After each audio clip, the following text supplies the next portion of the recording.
DeSantis, on day one of the conference, you announced that you're investing another $25 million into Fairshake. This is a pro-crypto PAC, and it's also on top of the $25 million that you gave them last year. Walk me through how you chose Fairshake and how this investment helps build towards your larger thesis. Look, it's incredibly important that the U.S. is competitive when it comes to the policy and regulatory environment in all things crypto. That's not where we have been, unfortunately. We've really had a pretty hostile regulatory environment in lots and lots of ways. And instead of doing the work to provide clarity and clear rules of the road, we've actually, I think in some ways, the SEC under Gensler has sowed confusion by filing lawsuits that sometimes even contradict each other. So for me, like supporting Fairshake even more and even signaling that we're going to continue to do this, it's really about getting people elected who are pro-crypto, pro-innovation, but also are focused on protecting consumers. We think by getting that right mix, we're really moving the whole agenda forward and catching up with what we've already seen in other economies around the world. So later today, RFK will be speaking. He's at virtually every event I go to. Meanwhile, you had Trump speaking at the Libertarian National Convention this past weekend in DC, saying very pro-crypto things. He's become more of the crypto candidate. Meanwhile, you've got Biden apparently softening his stance on crypto. At least that's a perception among those in the sector. It seems like crypto is more a part of the conversation than it's ever been before in this presidential election cycle. Any thoughts on that dynamic? I mean, look, it's a magical time to be alive as part of my reaction to that. 10 years ago when I first really got deeply involved in crypto, I couldn't have predicted kind of what we're seeing today. But it's also, I feel like, the inevitable march of progress. These technologies can improve so many ways in which transactions are settled, more transparency, more, faster, cheaper. And so to me, it's that forward progress. The fact that we have what should have been a bipartisan, broadly supported technology, somehow it became partisan. I really attribute that Elizabeth Warren in particular kind of stood out and spoke, I think, misinformation and saying like, well, everybody doing crypto is doing bad things. And just nothing can be further from the truth. There's so many examples even here at this conference of incredible entrepreneurs building incredible tools that can improve the efficiency of how financial transactions work. And look, some of our financial system was developed 50, 60 years ago. It's time to bring it into the internet age for the benefit of consumers, for the benefit of businesses.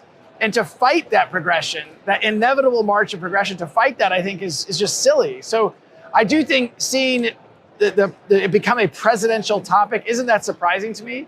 There's a lot of passion. I'm sure you felt it here as well. There's a lot of passionate people about this industry, and they will vote their mind. And I think that's important. Well, and there are a lot of polls that are indicating just that crypto is increasingly an issue that they care about.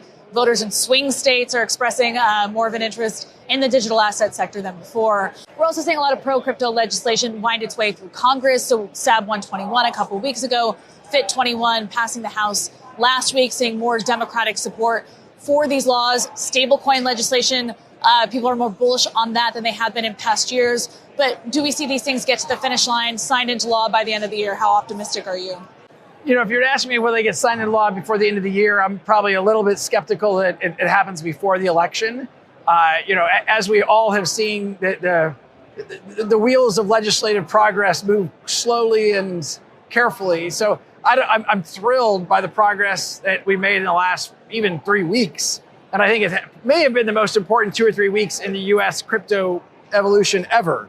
But I still think getting the legislation passed may require, after the election, maybe before the end of the year, more likely the first half of next year. But again, I view this as very, very positive because the winds have changed in how the U.S. government is looking at this. And we haven't yet seen explicit decisions from the Biden administration, but you have seen, as you described earlier, a softening of some of the rhetoric coming out of this administration. And I think driven by the fact that people understand this is a topic people care deeply about, and frankly, the fact that it's become a little bit partisan. And in a very tight election, this could be a deciding factor. As you said, the last few weeks have been pretty frenetic in terms of what's been going on in the crypto space. Last week, the SEC, many were surprised by the decision to make the rules change that was necessary to kind of pave the way for these spot Ether ETFs. What was your reaction? Inevitable. The SEC, I think, has been losing in the courts. They've been losing in the court of public opinion, and I think increasingly they're losing in politics. And so, we certainly saw that happen with the Bitcoin ETF. They were kind of dragged kicking and screaming into the approval of the Bitcoin ETF because of court decisions. And so I think that they knew if they didn't support and approve the ETH ETF, that likely the same thing was going to happen. And so I think that's also a very positive thing. But the SEC lost on Capitol Hill with the vote on SAB 121. They obviously lost in the Ripple case. I think Gensler has, had a misguided approach to how to regulate this industry, and he hasn't done the work that other countries around the world have done to provide that clarity, provide rules of the road and frameworks, whether it's the UAE, Japan, UK. And we just haven't done that here in the United States. Now, your ongoing fight with the SEC, it was largely billed as a win for Ripple over the SEC. It was a nuanced decision by the judge. So they said that XRP was not a token in the context of retail use. It was a different story for institutions. Where do things stand with that case right now? So right now, what the courts ruled and the judge said very clearly is XRP in and of itself is not a security. That's everything to us. That was, these are technologies that should be allowed to kind of breathe and thrive and grow. And to me, it's again, the inevitable march of those technologies, the progress. The case between Ripple and the SEC, we feel like is largely resolved. Most of that went Ripple's way. There's one case that the judge decided when an institutional sales and something called an investment contract, because there's a contract around it, the contract could be a security. And it was deemed that those were unregistered security sales. And so we're in the final, let's say, half mile of that marathon. I think we'll see resolution hopefully this summer. The SEC asked for $2 billion in fines. My estimation is that'll be, certainly in the millions, not the billions. And I think it's, again, just a misguided to even come out and ask for that when there's no accusation or certainly findings of reckless behavior, fraud, or any of those things.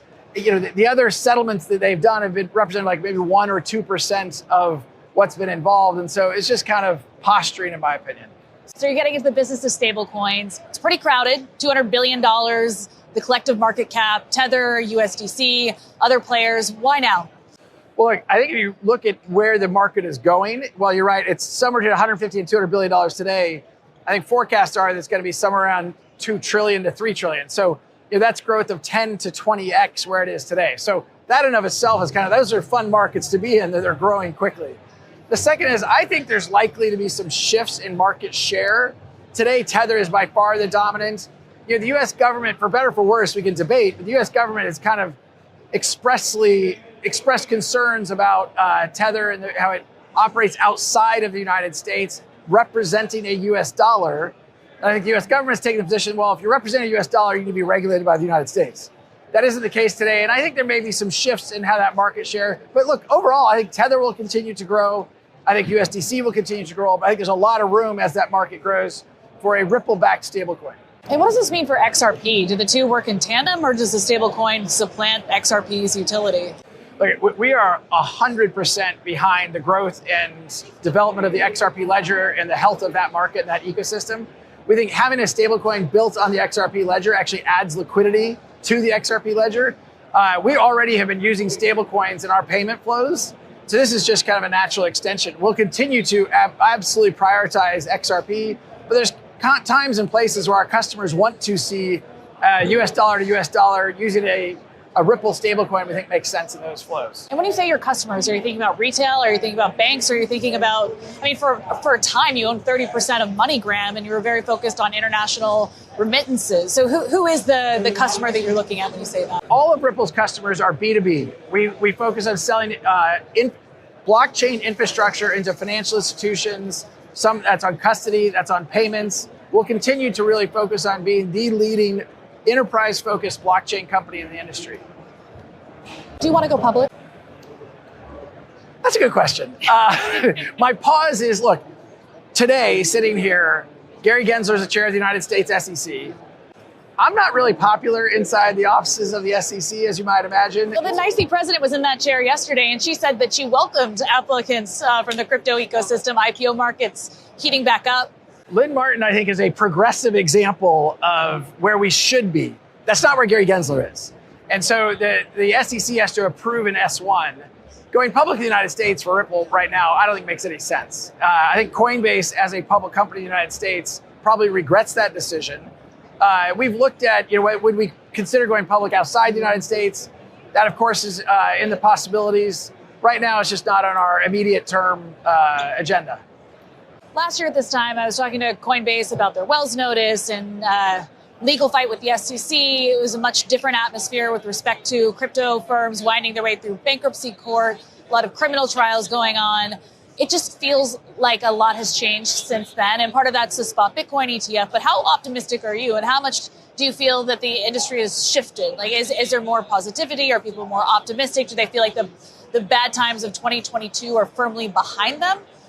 Look, I think we're in a more realistic environment. To me, it's not about, optimism versus pessimism, or realism. And look, one of the amazing things, and I say things like it's just a magical time to be alive, the crypto industry is somewhere around $2.5 trillion. That's despite the fact all the headwinds you just described. That's despite the fact that key players have been toppled and some people are in jail. That's despite the fact that we've had all these problems. This, to me, the inevitability of these technologies and where crypto is headed remains absolute to me. And I think we're going to continue to see that growth. It helps that we have some of that, I'll just say, cleared out and I guess clarified and resolved so that we can move forward. And frankly, one of the things I'm looking forward to the most, as we talked about earlier, is having that full closure with the SEC, that all of the